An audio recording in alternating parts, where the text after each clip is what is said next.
പലരും പ്രവചനത്തെ നാശവും വിഷാദവുമായി മാത്രം കരുതുന്നു.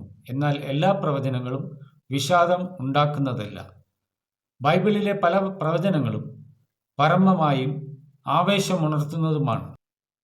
പ്രത്യാശ നൽകുന്ന 10 പ്രവചനങ്ങൾ ഇനി കേൾക്കുക. ഞാൻ വന്ന് ദേശത്തെ ശാപം കൊണ്ട് നശിപ്പിക്കാതിരിക്കേണ്ടതിന് പിതാക്കന്മാരുടെ ഹൃദയം മക്കളിലേക്കും മക്കളുടെ ഹൃദയം പിതാക്കന്മാരിലേക്കും തിരിക്കും. എല്ലാ ജനതകളുടെയും സാക്ഷ്യത്തിനായി രാജ്യത്തിന്റെ ഈ സുവിശേഷം ലോകമെങ്ങും പ്രസംഗിക്കപ്പെടും. അതിനുശേഷം അന്ത്യം ആഗതമാകും. നിങ്ങൾ പരസ്പരം സ്നേഹിച്ചാൽ നിങ്ങൾ എന്റെ ശിഷ്യന്മാരാണെന്ന് എല്ലാവരും അറിയും. നമുക്ക് ആഹ്ലാദിച്ചുല്ലസിച്ച് ദൈവത്തെ മഹത്വപ്പെടുത്താം. കുഞ്ഞാടിന്റെ വിവാഹം അടുത്തിരിക്കുന്നതിനാൽ ദൈവത്തെ മഹത്വപ്പെടുത്തുക. മണവാട്ടി സ്വയം ഒരുങ്ങിക്കഴിഞ്ഞു. അവൾക്ക് ധരിക്കാൻ നൽകപ്പെട്ട നേർത്ത ക്ഷണവസ്ത്രമാകട്ടെ തിളക്കവേറിയതും ശുദ്ധവുമായിരുന്നു.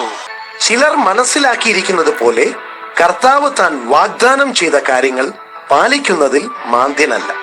എന്നാൽ ദൈവം നിങ്ങളോട് ശാന്തത കാണിക്കുന്നു. കാരണം ആരും നഷ്ടപ്പെടാൻ ദൈവം ആഗ്രഹിക്കുന്നില്ല. എല്ലാ മനുഷ്യരും മാനസാന്തരപ്പെട്ട് പാപം ചെയ്യുന്നത് നിർത്തണമെന്ന് ദൈവം ആഗ്രഹിക്കുന്നു.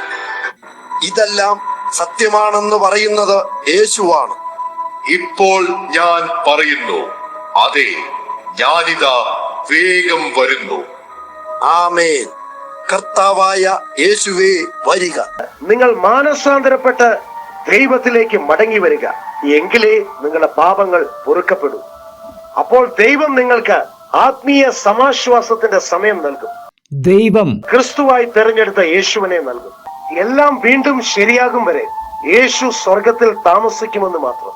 വളരെ മുമ്പ് തന്നെ തന്റെ വിശുദ്ധ പ്രവാചകർ വഴി പ്രസംഗിച്ചപ്പോഴേ ദൈവം ഈ സമയത്തെ പറ്റി പറഞ്ഞിട്ടുണ്ട്.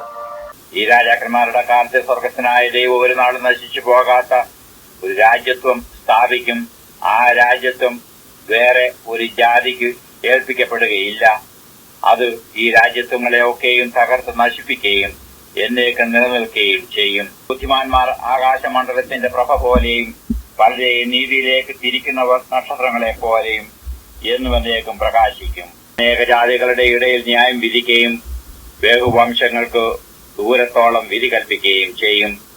അവർ തങ്ങളുടെ വാളുകളെ കൊഴുക്കളായും കുന്തങ്ങളെ വാക്കത്തികളായും അടിച്ചു തീർക്കും. ജാതി ജാതിക്ക് നേരെ വാൾ ഓങ്ങുകയില്ല.